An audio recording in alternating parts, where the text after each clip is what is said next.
I have to switch off my camera first. So, okay, good morning once again. As Dr. Buddhadeo already gave my introduction, I'm Dr. Subit Kumar Jain,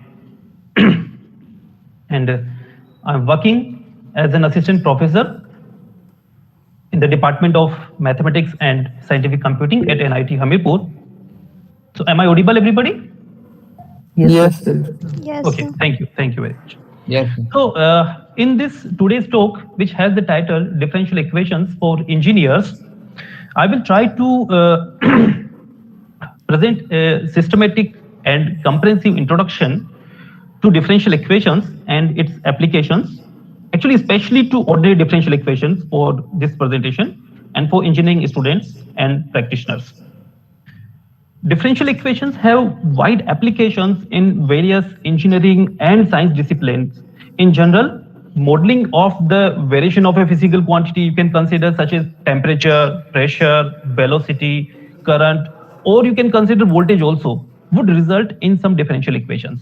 In fact, not these fields only, many engineering subjects such as mechanical vibrations that you already, I think, studied in your BTech curriculum, heat transfer, or the theory of electric circuits are found on the theory of differential equations. So therefore, it is very practically important for engineers to be able to model these physical problems using the mathematical equations. And then we can try to solve these equations so that the behavior of these real life systems can be easily observed or studied. Okay, so in this connection, we will start this discussion with the introduction or history of the differential equation. Then we will try to discuss about the different differential equation. So in short, we can say about the classification. We will try to classify this differential equation into different categories, followed by the discussion of the ordinary differential equations and partial differential equations. And in the last, we will try to discuss some applications or real life applications using differential equations in engineering or in some general field also. So, origin of differential equation. In this, we will try to discuss that from this differential equation originated or invented.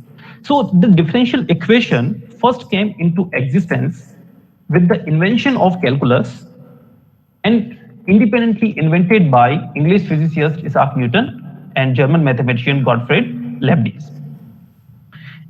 If you guys are very interested in the history of this differential equation, you can follow this paper that is already available in the literature, The History of Differential Equation, 1670 to 1950. This article gives a beautiful introduction or history of the subject of differential equation in very concise form. Okay, but as we are discussing about the differential equation, and as I already told that this is coming or traces from the development from the calculus, it is quite important to discuss about the calculus first. This calculus is nothing but the mathematics of change, or we can say this is the complete science of change. And this was initially invented for the investigation of natural phenomena. Natural phenomena you can consider like as a babies grow, change in position, and any physical quantity which we are observing in the real day-to-day life that we can investigate using this calculus. So this calculus actually can be divided or classified into two important terms. One is derivative, another is integral actually.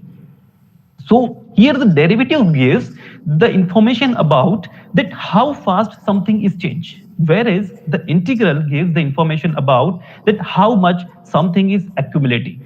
Okay, so in this differential equation, we are interested in the derivative or rate of change. Clear? So this initially this rate of change or the slope can be defined by this expression that is nothing but change in y divided by change in x. Okay, so here what is y? This y is nothing but the dependent variable, whereas the x is nothing but the independent variable. So as an application, if we consider the application of babies grows, so if we want to change or if we want to find out the rate of change in the age of the babies or in their body of the babies, then we can check that what that body is changing according to the time. So in most of the cases, we are interested in the calculation of this rate of change with respect to time if we are dealing with the real life systems. Okay, so here this slope can be defined as the change in dependent variable divided by change in independent variable. That can also be observed from this diagram, that if we have this connection where this represents one point and this is my one end point, then I can easily check what is the change in dependent variable and what is the change in independent variable. For example, if we consider that this change in y is 24, whereas the change in x is 15, then we can easily calculate the average slope, and that is nothing but 20 powered by 15. And it is very beautiful calculations. Okay, so what we are doing, we are calculating the average slope between these 2 points. So if these 2 points are defined, we can easily compute the average slope or rate of change. But what happens if we want to find out, if we want to define this rate of change at some point? And this is not easy to measure. So actually, we have only 1 point. So we cannot compute the change in y direction and change in x direction. Because if you observe this, here we have this 1 point only. And for this point, how to compute the change in y direction? So y is nothing but, whenever I'm talking about the y, I'm talking about the dependent variable. And whenever I'm talking about the x, and then I'm talking about the independent variable. So here, for this point only, how to compute the change in y direction and in x direction. So it is not possible actually for the average, using the average slope. It will give the undefined result. So in that scenario, what we have to do? We have to take the infinitesimal difference in y direction and in x direction. So that infinitesimal difference can be denoted by del y and del x. Okay, now using this, so what we are doing, we are taking the another point in the direction on the x-axis with del x, very less value of del x. So using this very less value or very small value of del x, we can compute the slope. Now once again, for 1 point, there is nothing but again change in y divided by change in x. That can be again written as del y by del x. But what is the difference here? Here what we are doing, we are taking this limit that is del x tends to 0. So that we have to consider here. This is the major difference between the average slope or this another that is known as instantaneous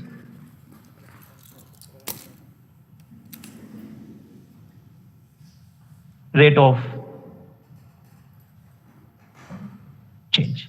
Okay, so whenever we are computing the derivative, we are actually computing the instantaneous rate of change, not average slope or average rate of change. So using this calculus, we can find out or we can define the rate of change in any object with respect to the any quantity that on that dependent variable is dependent actually. Okay, so now as I told you that this rate of change can be represented by derivative. So we are saying that if we are writing this dy by dx, that is nothing but limit del x tends to 0 del y by del x. Okay, so using this quantity, we are actually representing the rate of change. And using these derivatives, we can define an equation. So if an equation consists the derivatives, or we can say if an equation contains derivatives of various orders and variables, then we can define that equation as a differential equation. But one point you have to take care here, that before defining the differential equation, I'm actually defining the equation term. So initially we have one equation and that equation contains some derivatives. Then we are calling that equation as a differential equation. So it is necessary to follow all the properties which have been followed by the equation for the differential equation also. Clear? So after development or after getting this, or why we are writing this differential equation, because this is quite useful to model various physical or dynamical systems that we will discuss in the later slides. So many type of systems can be modeled using this rate of change. So as example, bandwidth utilization in TCP network, oscillation of car, population increase that I already, as I told you, that chemical change of some kind in some chemicals. So all of these behavior or all of these real-time situations can be captured by very simple differential equation. Now the question arises that how to define these differential equation. Okay, in mathematical terms or in mathematical language, how to define this differential equation. So to define the differential equation, we have to first consider one equation which consists the derivative information. Okay, so if we consider this example, this equation or this expression consists the variable, derivative, the equal sign, and the variable. So here, first we have to provide the information about the function, and this function says that y is some function of x. Okay, so one dependent variable and one independent variable should be there in that equation. So how we are saying that this is equation? If that expression consists this equal sign, then we can say this is nothing but an equation with some variables. And this equation contains this derivative information, that is dy by dx. So because of this, we can call this differential equation as a this equation as a differential equation. Now the question comes that we have only this derivative, this dy by dx only in the theory of the differential equation? No. If we come back to the derivative, because if that equation consists the derivative, then only we can define that equation as the differential equation. We have to first define the type of derivatives. So that these derivative can be defined as ordinary derivative or partial derivatives. So these ordinary derivative, for example, can be written as d by dx, whereas this part 4 to denote this partial one, we have to use this del sign. Okay, so this is the basic difference. So in the notation, if we are getting this d, so from this d by dx, what we can observe, and from del by del x, what we can observe. From this first one, d by dx, we can observe that any process which is depend upon x is totally depend upon x only. There is no other independent variable we have which can infect or influence the output process. Whereas in the partial one, it is quite clear that we cannot say that this dependent process is totally depend upon this x. Actually, that output process or the dependent process is partially dependent upon this independent variable. That's why we are writing this is del by del x.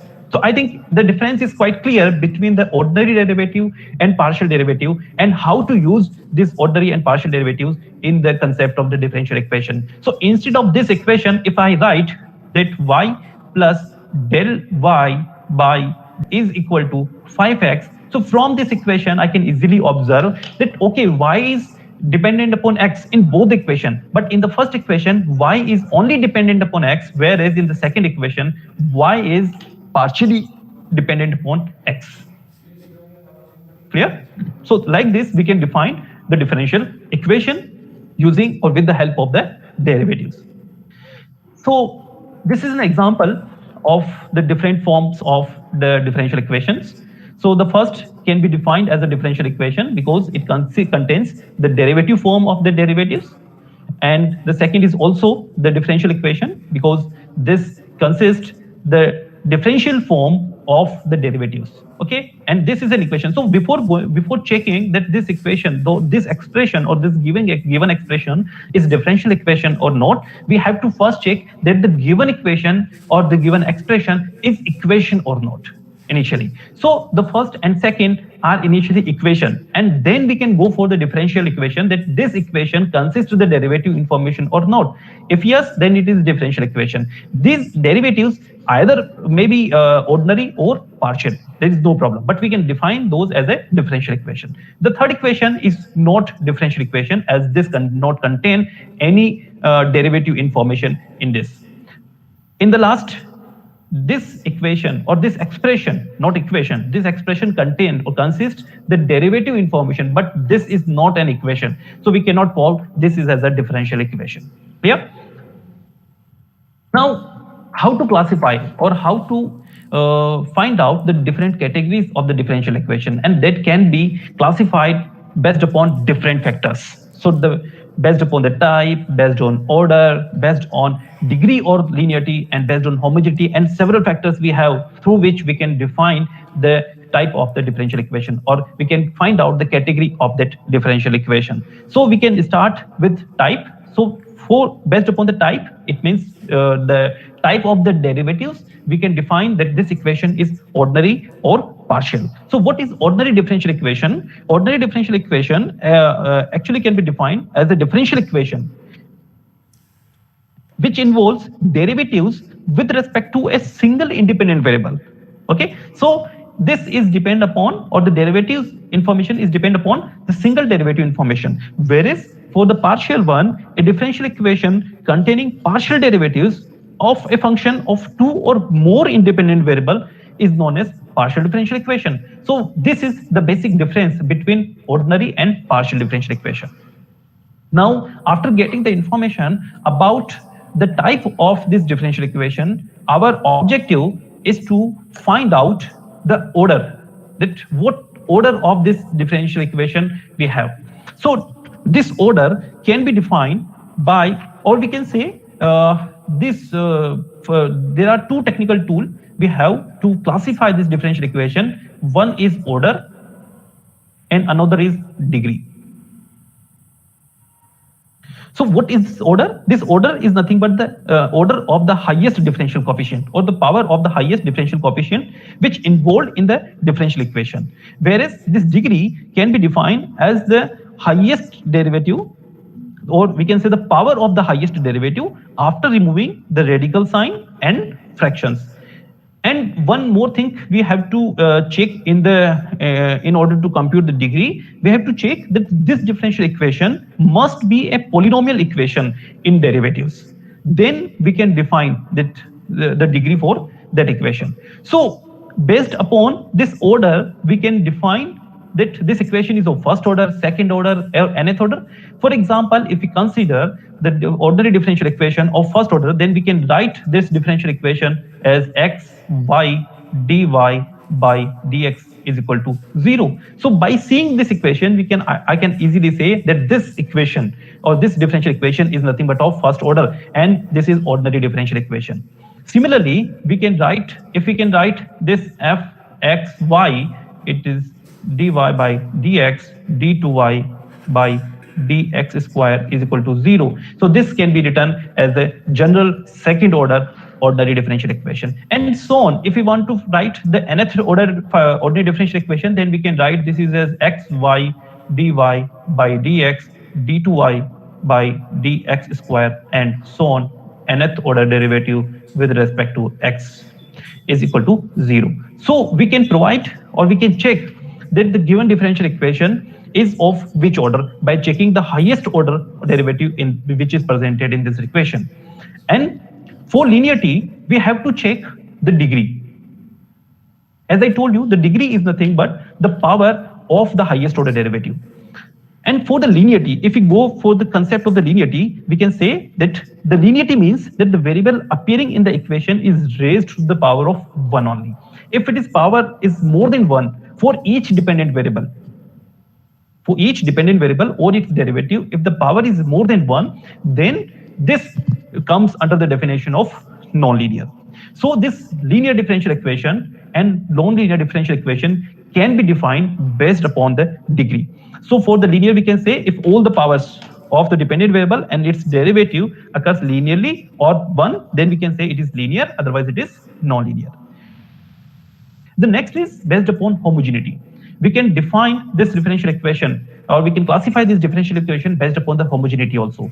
From the homogeneity, or as example from the concept of the ordinary differential equation, we can write one general equation. Let's say if we write a naught yn plus a1 yn minus 1. So here this y to the power n is nothing but the derivative of y with of the nth order, and plus so on, plus a and y is equal to some function of x. So if we have this kind of equation, and in this equation, if this side, this f of x is 0, then we can define this equation as the homogeneous differential equation or homogeneous ordinary differential equation.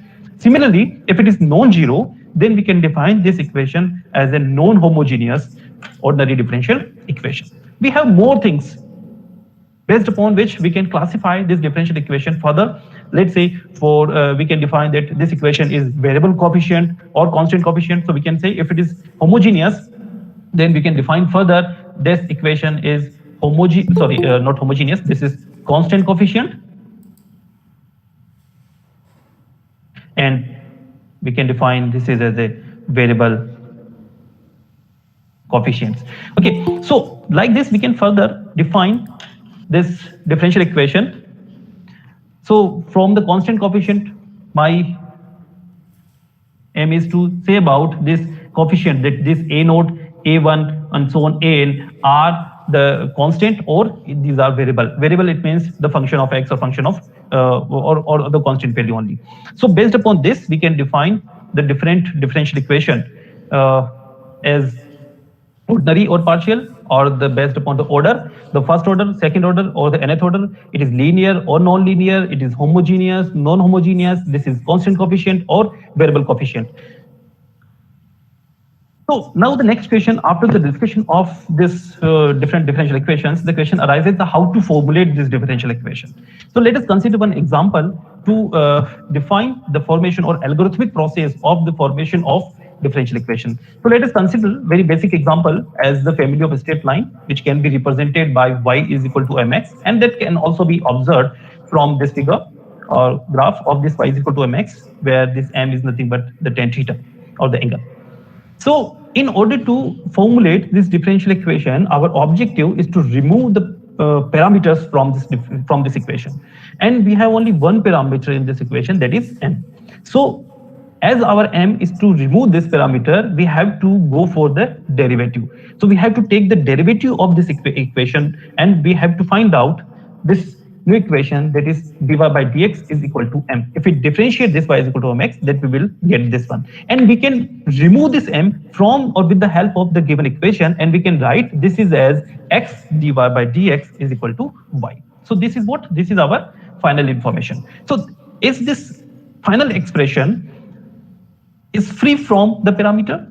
If it is yes, then we achieved our differential equation. If it is no, then we have to go for the next differential or next derivative. Okay, so here as we can observe that this equation is free from the parameter, we can write this is as a differential equation of this given equation. So here you can observe one more thing, that as this equation consists only one parameter, we are getting the differential equation of first order. If similarly, if we extend this concept or this idea, then we can say if that equation consists two parameters, then we can find out the differential equation of second order. Yeah. And if we generalize this concept, so we can then we can say if this if this equation consists the n arbitrary constant or n parameters, then we can obtain the differential equation of nth order. Clear? So using this process, we can find out the different orders of the differential equation. Now the next question is how to solve. Once we got the differential equation, now our next objective is to find out the solution. Now, in order to find out the solution, what we are doing, we are going into the reverse process. From where we started. Actually, from where we started from the equation. From that equation, or after removing the parameter or arbitrary constants, we got one differential equation. Now, that equation is unknown to us. We have only one differential equation. Now, from the differential equation, we are interested in that solution. So, what we can say about the solution? That solution is again nothing but that function. So, what we can say, we are interested in that function actually.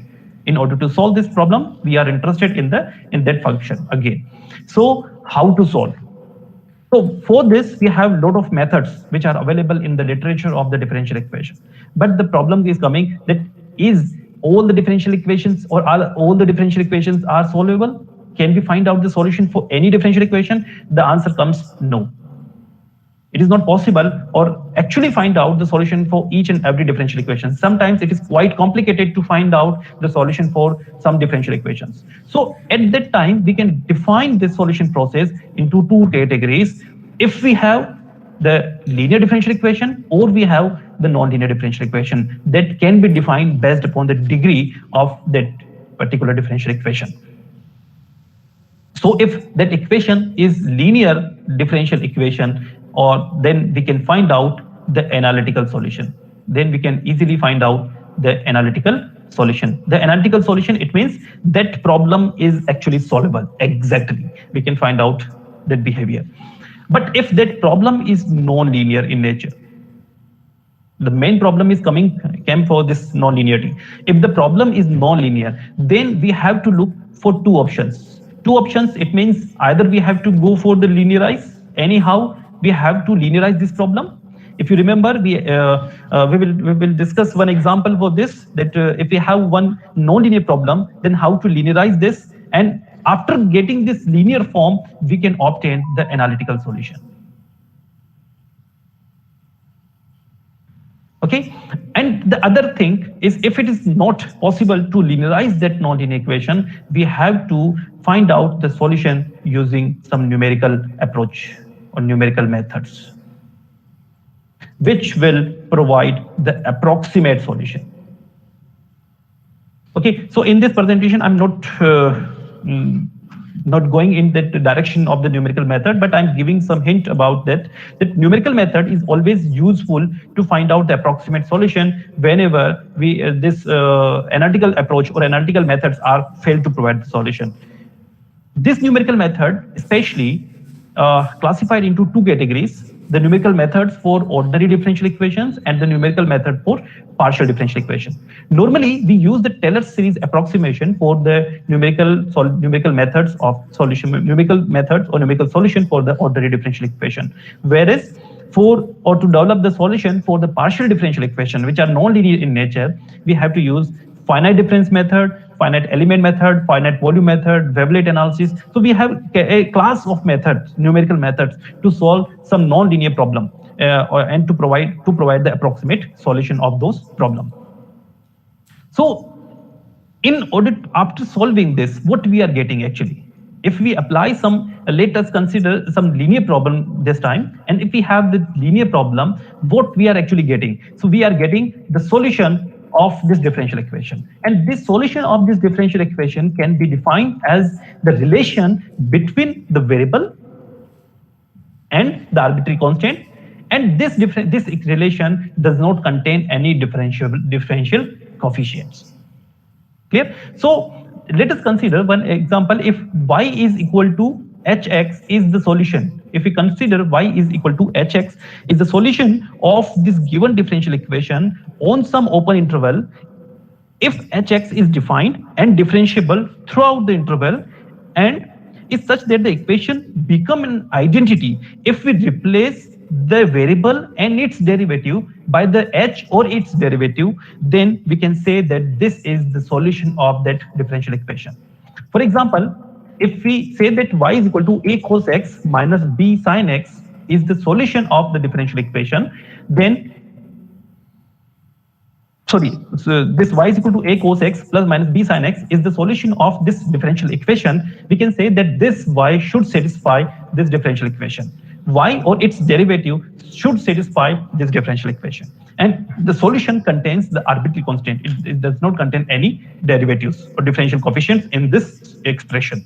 So here, if we go in the reverse direction, then we can observe that in order to formulate the differential equation, we have to remove the arbitrary constant. If we have one arbitrary constant, we will get one derivative or one first order derivative. If we have two arbitrary constant, we will get second order differential equation. Similarly, if we have the second order derivative or second order differential equation, then actually we can discuss about the solution, and we can say about the properties that this solution or the solution of this differential equation will surely contain at least that much of arbitrary constants that is equal to the order of the differential equation. Okay, so this is nothing but the solution of this differential equation. Now each differential equation has a solution. So I'm talking about the linear differential equation. So each differential equation has a solution that contains some arbitrary constants.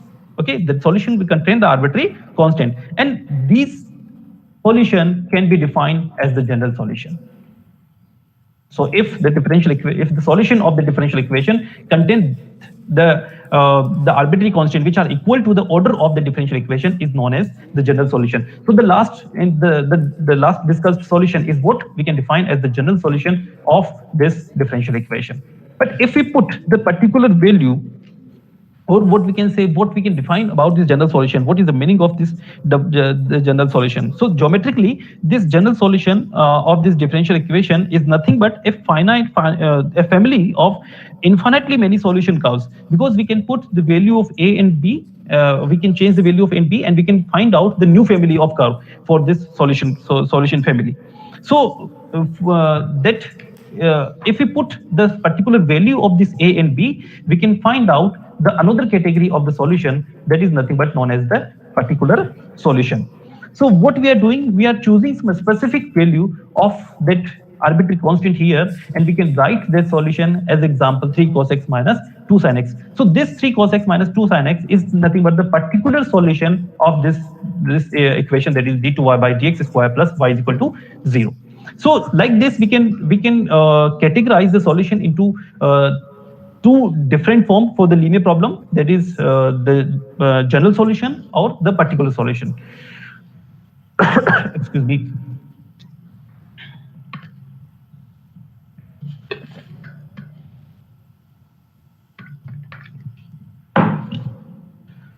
And if the problem is non-linear, we can easily find out, or we can easily find out the solution or approximate solution using the numerical methods.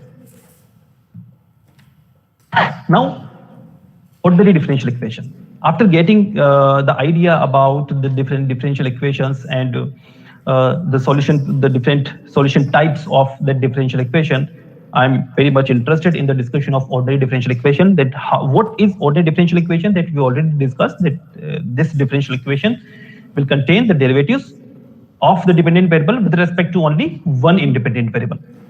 Then we can define that differential equation as the ordinary differential equation. And further, that differential equation can be classified using the order and degree into several categories. It is first order, second order, higher order, or it is linear, non-linear.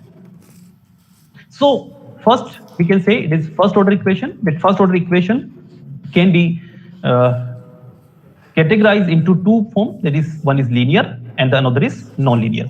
So for the linear first order differential equation, we have several forms here. Here I'm writing this dy by dx plus alpha y is equal to f of x. So this alpha is either constant or the function of x. But we have a lot of forms for the linear first order ordinary differential equation, which we are mostly studying in our first semester of the BTech or undergraduate program. So that differential equation or the linear first order differential equation can be classified into the form of separation of variable,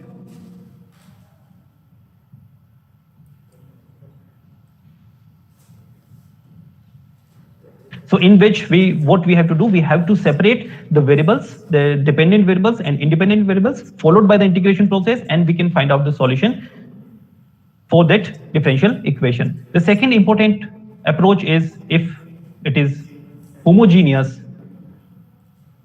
equation. So if this homogeneous equation means if this function, if we write dy by dx is equal to f of xy, then this f of xy should be homogeneous in nature. Then we can define this is a homogeneous equation, and we can find out the solution for that format also. The next is linear differential equation, that is already given in this expression, and one very important differential equation of first order is exact differential equation. And why we are calling this is exact? This exact differential equation has the form as m dx plus n dy is equal to 0, where m and n are nothing but the function of x and y. So we can write this as dy by dx is equal to f of xy also. So if we can find out, or we can say if there exists a f of xy, one function of x, f of x function of xy, such that if we can find out the derivative of this f of xy is equal to m dx plus n dy. That's why we are calling this equation as the exact differential equation. So here we have some different categories for the linear first order ordinary differential equation. Sometimes we will have the non-linear also. If this function, this f of xy, is non-linear in nature, then we can define that the first order differential equation is non-linear in nature. So we have several methods for the solution of this non-linear first order ODE also. Like as an example, we can solve for this for p. So here, if you remember, we can write this dy by dx is as p, and then we can write the function as f of x y p is equal to 0. So this is our non-linear first order ODE.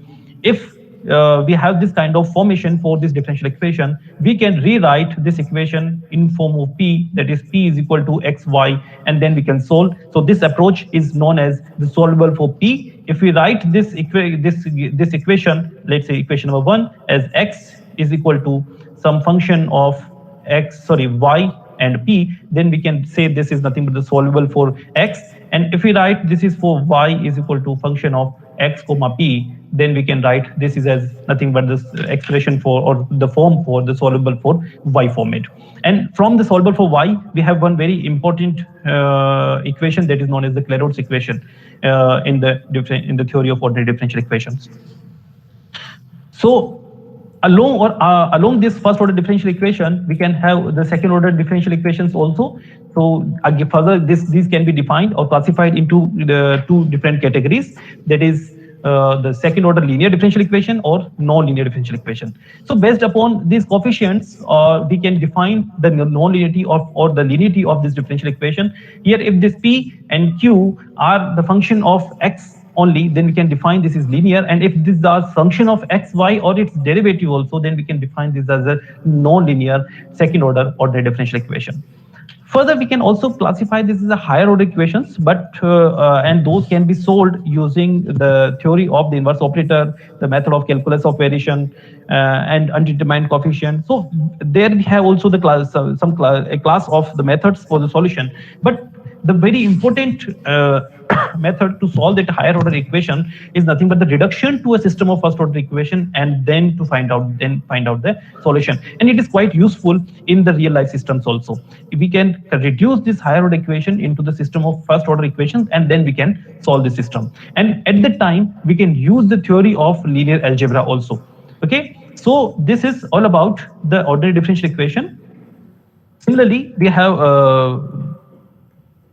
several partial differential equations also in the literature of differential equation, or similar to ODE, this partial differential equation can also be classified as different categories as first order, second order, higher order, or in the form of linear, semi-linear, quasi-linear, non-linear. So here we have one interesting phenomena of this partial differential equation is that it is the non-linearity is a little bit different from the non-linearity of the ordinary differential equation here. Here we have some different kind of non-linearity. Here we can say it is either linear or it is semi-linear,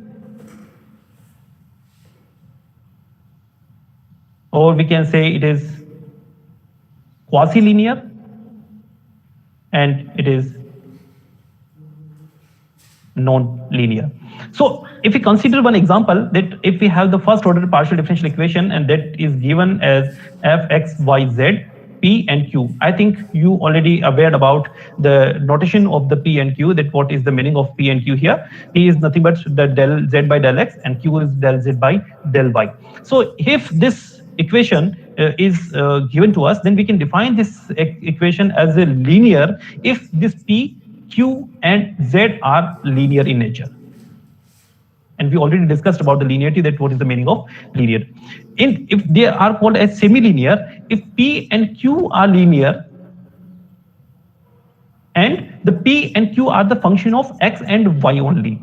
These are known as the quasi-linear if this p and q are the function of x, y, z. And if all the three situations are not in this equation, then we can define this equation as a non-linear. So we have the class of partial differential equation here, for which we can find out the solution. But the most known partial differential equations are the Laplace equation, heat equation, and wave equation, which is available in the theory or the literature of the partial differential equation. So based upon or using this general second order PD form, we can find out that this equation is Laplace equation, heat equation, or wave equation. So there is a classification process. I'm not going, not want to go into the depth of that classification process, because as you already aware about that how to find out that this equation is Laplace equation based upon the sign of b square minus 4ac from the coefficient of the derivative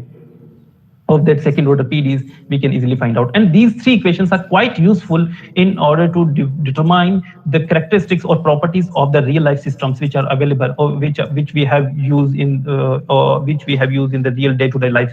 This is about the partial differential equation. Now, after the discussion of this ordinary, the concise discussion of this ordinary and partial differential equation, I would like to discuss some important applications of these differential equations. So, if we want to solve an engineering problem, usually of a physical nature, we can say, we first have to formulate the problem as a mathematical expression in terms of variables, functions, and equations. So I'm talking about this physical system here.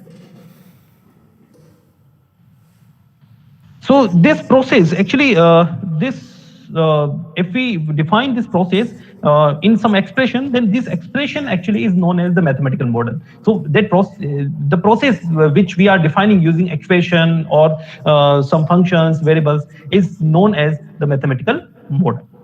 So this modeling needs experience, obviously, which we will gain by discussing various examples and problems which are available in the engineering theory. So at the most of the scientists or the engineers are saying that, okay, we can find out the solution of this physical system using or with the help of computer. Of course, you can find out the solution using the computer, but your computer may often help you in solving, but really in setting up models. It will not help you in the setting up the models. So now many physical concepts, actually, such as velocity and accelerations, are derivatives. Hence a model is very often an equation containing derivatives of an unknown function. Such a model is called a differential equation. So this mathematical model can be written in the form of differential equation. And finally, what we then want to find a solution which satisfies the equation, explore its properties, graph it, find value of it, and interpret it in physical terms, so that we can understand the behavior of the physical system in our given problem or in our real day-to-day life language. Okay, so that is major objective of this mathematical modeling, actually. So before going for any application, we have to go for this process.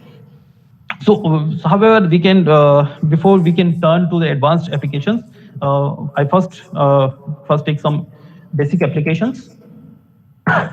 So here I have shown some applications or some basic applications of the differential equation, especially from the ordinary side. That is the falling stone problem that can be modeled using the second order derivative of or second order ordinary differential equation. Parachutes problem that can be modeled using the first order differential equation. Outflowing water, that can also be modeled using the first order differential equation. Displacement, also vibrating motion, vibrating mass on a spring, and that is nothing but known as the simple harmonic motion, and that's quite useful in the for the mechanical engineering students. And this can be modeled using the second order ordinary differential equation. Beats of vibrating systems, that can be modeled using the second order ordinary differential equation, and similarly for the RLC circuit. So what is the objective behind this the discussion of this or giving these applications here? That before going to model, actually what is our objective? From the differential equation, our objective is to find out the solution. But before finding or to achieve the differential equation, we have to go through the physical process or physical nature or physical nature of that problem. Okay, it is quite useful here. Without understanding the physical behavior of that problem, you cannot go for the modeling or for the differential equation or for any mathematical expression. And if you are not able to derive the exact mathematical model, your solution will not provide the exact interpretation of the physical problem. Yeah, so that is basic idea behind the discussion of this entire session. That I want to give the basic idea that you have to first model the given problem, then only you can find out the solution or the exact behavior of the problem which defines the real life problem, real life systems. Okay, so one application we can consider as a Newton's law of cooling. That is very beautiful law we have, which is given by the Newton, and that law says that the rate of change of the temperature of an object is proportional to the difference between its own temperature and the ambient temperature. That ambient temperature is nothing but the temperature of its surrounding. So now what he suggested, that this rate of change, the rate of change of the temperature of an object, if we consider the rate of change or the temperature of an object as T, then what is the rate of temperature? That dt by dt, where this T, capital T, defines this temperature. So this is our temperature, and this small t is what? This is with respect to time.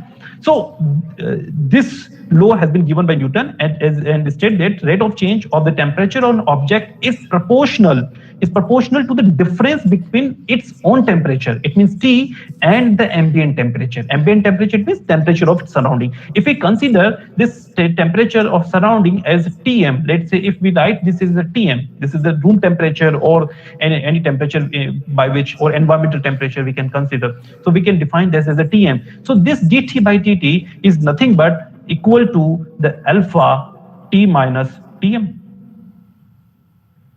Okay, so like this, what we got, that this beautiful differential equation we got using this law. But before writing this law, we have to understand the physical property of the problem, how this temperature is changing. So this rate of change in the temperature can be given by this equation, and we can easily find out the solution of this equation using the theory of the first order linear differential equation.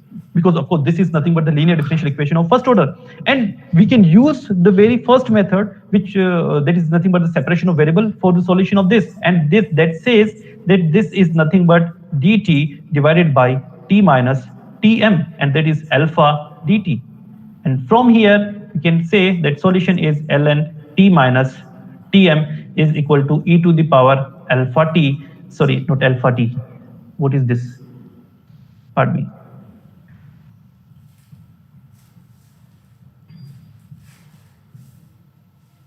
this is equal to, this is alpha t plus c1, and this further can be written as t is equal to tm plus c e to the power alpha t. So this is what, this is the temperature at any time. Temperature at any time. If the ambient temperature is given to you at any time, we can find out this temperature. Okay, so this is the process. Actually, what we got from here, that we have to first define the given problem or physical problem into the mathematical expression, and then using that mathematical expression, if it is differential equation, we can apply the available methodologies to find out the solution, and after getting that solution, we have to interpret this solution. Okay, so as we have a lot of applications for this Newton's law of cooling. As example, if we want to investigate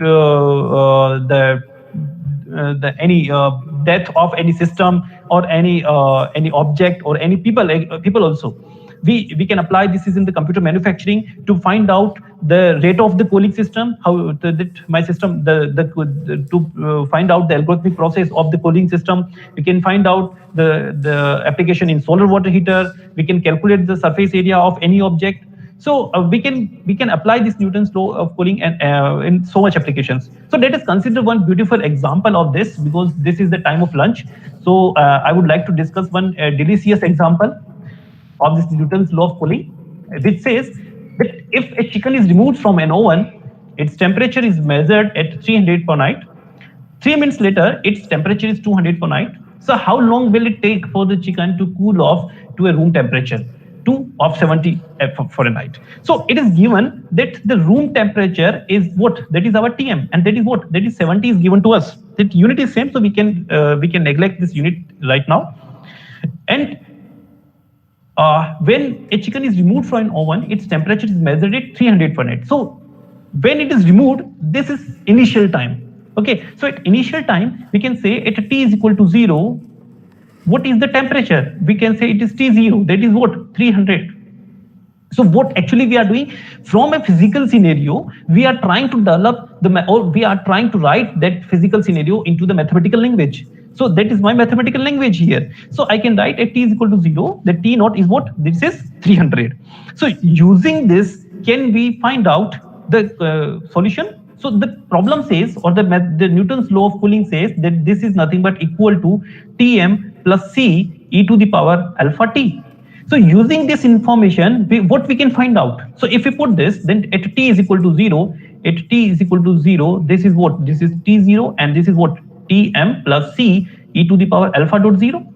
So this is what? This is nothing but C, and C says this is t0 minus Tm. And that is nothing but t0 is what? 300 and minus 70, that this is what? 230. So I'm not interested in the numerical figure here. I'm interested in the basic, that how to define the mathematical equation or mathematical expression from the given physical problem. Okay, now what the another information is given in this question, 3 minutes later its temperature is 200 Fahrenheit. So at t is equal to 3, we can say at t is equal to 3 that T3 is what? This is my temperature. So this is what? 200 Fahrenheit. So using this, we can put this value here, and this T3 says this is nothing but Tm plus C e to the power alpha into 3. And this is what T3 is given as 200, that is Tm, that is 70. And then plus C is already given to, we already computed, that is E3 alpha. And from here, we can compute the value of alpha, and that is nothing but 1 by 3 ln, it is 13 by 23. And after calculation, it can be given as minus 0.19018. So what actually we got? We got one differential equation which can provide the information about the temperature at any time, and that can be written as T of t is equal to Tm. So Tm is what? It is 70 plus C is, we computed, that is 230, and this is e to the power minus 0.19018 T. Now using this expression, we can find out the temperature at any time. Okay, so that beautiful expression or result we got from this physical scenario, but by checking this expression only, we cannot justify that after what temperature or after this time what will be the temperature of this equation. But after getting this equation, it is quite easy to find out or to provide the information about this temperature at any time. So if we observe this, we can say that limit as this t tending to infinity, this T of t is approaching to 70. Okay, so this is the beauty of the mathematical language or mathematical modeling of the given physical problems. Okay, now let us take another example or one other problem that is very popular in this recent time, that is COVID-19 dynamics with SIR model. So these are, this SIR model is nothing but a kind of compartment model which describes the dynamics of infectious diseases. But you may wonder why it is called the compartment model. Actually, if most of you are very new for this one, so we can find out the behavior of this disease or any epidemic disease using this kind of modeling. So this is one kind of mathematical modeling actually we are doing in this problem. So this model actually divided into 3 different differential equations. So those 3 differential equations are known as the 3 compartments actually. So these compartments is nothing but divide the population into three classes. So each compartment is expected to have same characteristics, and this SIR presents the 3 compartments which can be segmented by the model, and that is susceptible, the second is infectious, and the third is recovered. So what I'm doing actually here, I'm just giving the name to these 3 differential equations or 3 different variables.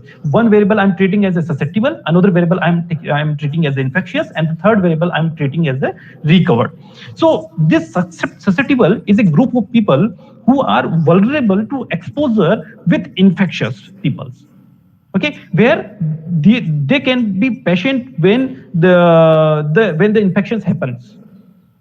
These are my starting point. When the infection happens, this number of patients we have.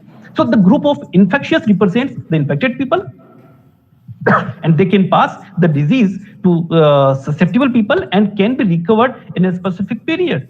So these recovered people get immunity so that they are not susceptible to the same illness anymore. I'm not talking about this current scenario, because now in this current scenario we have this observation that these recovered people can again go into the susceptible people. But for this basic model, I'm supposing that these recovered people is not going back to the susceptible class, in means to moving to that variable. So this SIR model is nothing but a framework which describes that how the number of people in each group can change or can change from one class to another class with time, and that can be defined by this flowchart or this block diagram. Here we are assuming that three classes we have. One is susceptible, that is represented by S. That is another is infectious, that is represented by I, and the third is represented by R, that is nothing but the recovered class. And this is the rate of change, this rate of movement. With this rate of movement, the peoples are moving from one class to the another class. And from where, again, my observation is that from where we are getting this information, we are getting from the real-time data, from the physical properties of the problem. Okay, so using these physical properties, we can derive this ordinary differential equation system. So here what we got the three differential equation of first order. So this is nothing but the system of differential equation. This is not the independent differential equation we are getting. Each and every differential equation is connected with another one. Sorry. So here this beta and gamma represents the rate of change, from one class to another class. From this beta rate, we are moving here to here, and with gamma rate, we are moving from here to here, from one class to another class. So this beta is a parameter which controls how much the disease can be transmitted through exposure, and it can be determined by the chance of contact and the probability of disease transmission, actually. Okay, where is this gamma? If we talk about the gamma, this is again another parameter which expresses how much the disease can be recovered in a specific period. So once the period are healed, they get immunity. And coming to the recovered peoples, so there is no chance here, as I told you, there is no chance to go back from the recovered to susceptible class again. Okay, so here we are not considering also the effect of natural death. Here, what we are doing, we are just considering some simple assumptions. And if we extend this with the assumption, then we can consider the natural death or birth rate also. But why I'm not considering here? Because in the starting of this COVID-19, I assume that the disease is much shorter than the lifetime of the human people of the humans. So in the initial, when we don't have the enough data, we can say that there is no birth or the natural death will happen in this scenario.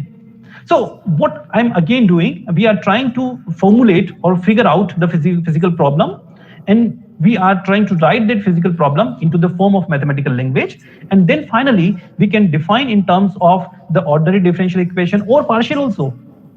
We can define in terms of partial differential equations also. And after getting this differential equation or the system of differential equation, our main objective is to find out the solution, and there a class of methods are available to us through which we can find out the solution for that given problem. Okay, so now let us consider one example from the PD or the partial differential equations. That is my research field, that is image processing with partial differential equation. Actually, what is image here? So image, how to connect this image with the partial differential equations. So in this image, we consider this image as a plane or sheet that is discretized in XY plane. Let's say this is my X and this is Y plane. So what I'm doing, I'm taking this image as a plane sheet. You can consider as a plane only. And the values of this plane are nothing but, so this is what these are. If you talk about the in terms of image, then we can call this is as the pixels. These are pixels in that image. So we have, suppose an image of size 250 by 250. So what actually I'm getting a surface or sheet of size 256 by 256. Or we can define a matrix in the matrix form. That is nothing but the matrix of 256 by 256. And that matrix or the value of that matrix is nothing but the intensity at that particular pixel. From the intensity, my mean is that the color information. Okay, what is the color information we have at that particular pixel? We can define as the intensity of that that image here. So if this f of xy, we can denote this image by, let's say, f of xy, then x and y are nothing but the location of that pixel in that image, whereas this f is nothing but intensity value, we can say. Okay, so here if this f is intensity, then we can define one mathematical expression to deal with images. And how that is? So for this, we can consider this image sheet as this image as a sheet, and this sheet can be defined. Sorry.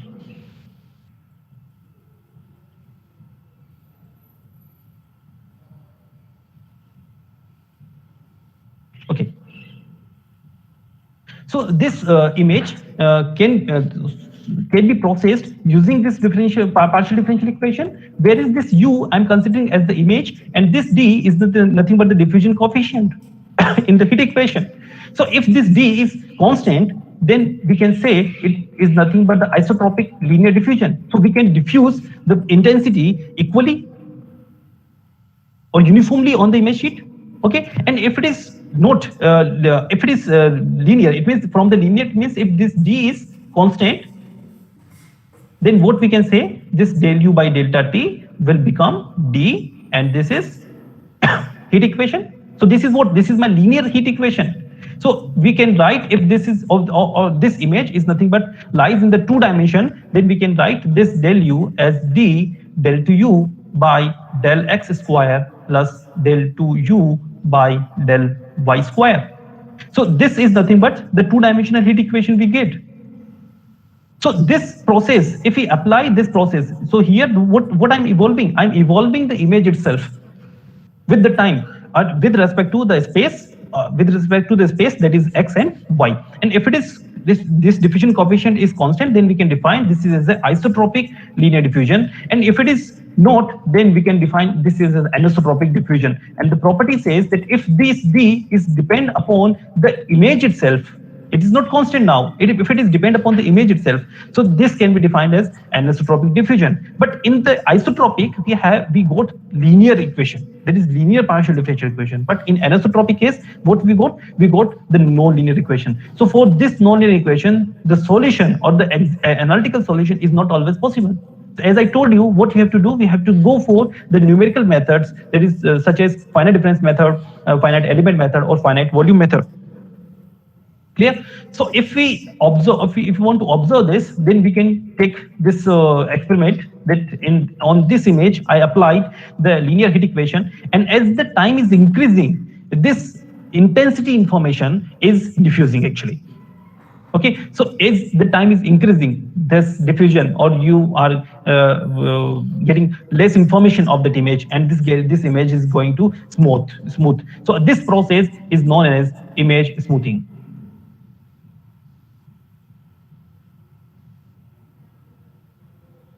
So this is just one example of that partial differential, the use of this. So how to use this partial differential equation in the theory of images. We can also find out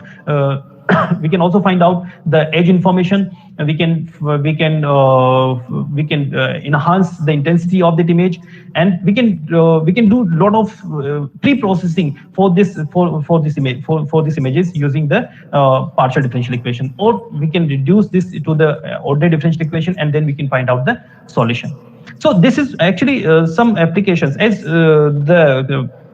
the discussion for each and every application is not possible in the 1 hour, but some applications, so some different applications of the ordinary differential equation and partial differential equation for the applications of engineers and researchers. But in the last, but just I want to summarize this presentation with the words that for engineers, actually, the purpose of learning the theory of differential equation is to be able to solve some practical problems where differential equation can be used.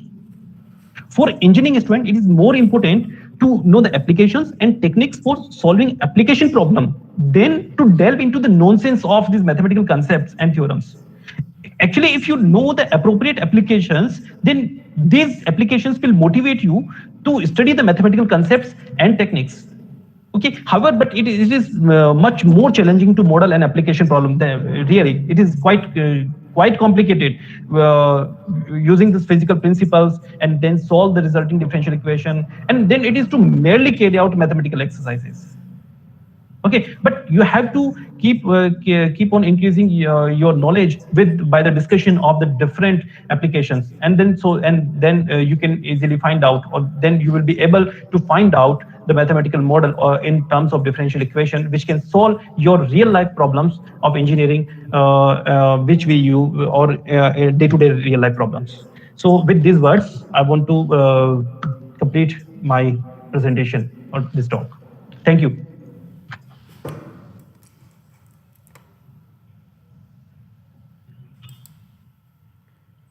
Yes, participants, do you have any questions?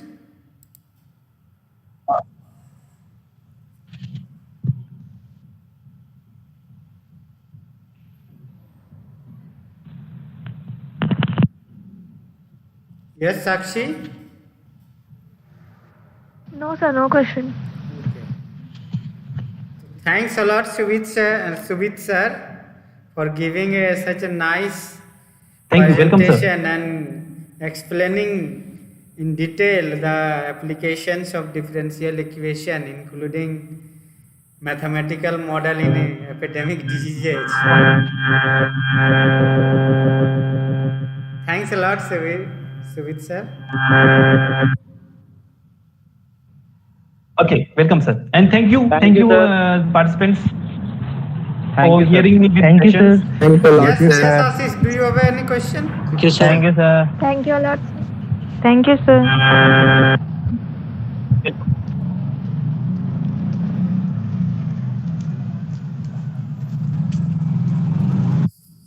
So there will be lunch break, and next session will be at 2:30 p.m.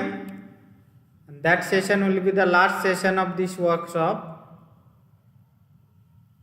Okay.